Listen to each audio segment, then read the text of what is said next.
बिहारच्या पटनामध्ये 15 वर्षांच्या शाळकरी मुलीवर सामूहिक बलात्कार करण्यात आल्याची धक्कादायक घटना समोर आली आहे। 4 शाळकरी मुलांनी हे धक्कादायक कृत्य केले। या प्रकरणी पीडित मुलीने पटनाच्या कोतवाली पोलीस ठाण्यात तक्रार दाखल केली होती। या घटनेचे गांभीर्य लक्षात घेऊन पोलिसांनी 4ही आरोपींविरोधात गुन्हा दाखल केला। या चौघांना पोलिसांनी ताब्यात घेतलं आहे।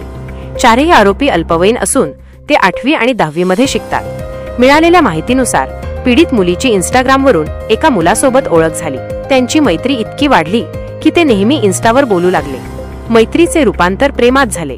त्यानंतर ह्या मुलाने आपल्या इतर मित्रांसोबत या मुलीची ओळख करून दिली। 1 महिन्यापूर्वी ही मुलगी दीपनगरमध्ये राहणाऱ्या बॉयफ्रेंडच्या घरी गेली होती। या ठिकाणी दोघांनी शरीर संबंध बनवले। त्यानंतर ते पुन्हा भेटले। मंगळवारी हा मुलगा या मुलीला घेऊन एका हॉटेलवर गेला। त्या ठिकाणी त्याचे मित्र आधीच आले होते। या सर्वांनी या मुलीवर आळीपाळीने बलात्कार केला। पीडित मुलीने हॉटेलमधून घर गाठले। तिने घरी गेल्यानंतर आपल्या कुटुंबियांना याची माहिती दिली।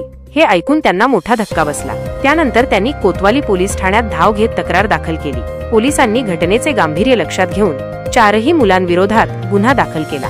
ही 4ही मुलं देखील शिक्षण घेत आहेत। ते अल्पवयीन असून त्यांना पोलिसांनी ताब्यात घेतलं आहे। पोलीस या प्रकरणाचा तपास करत आहेत।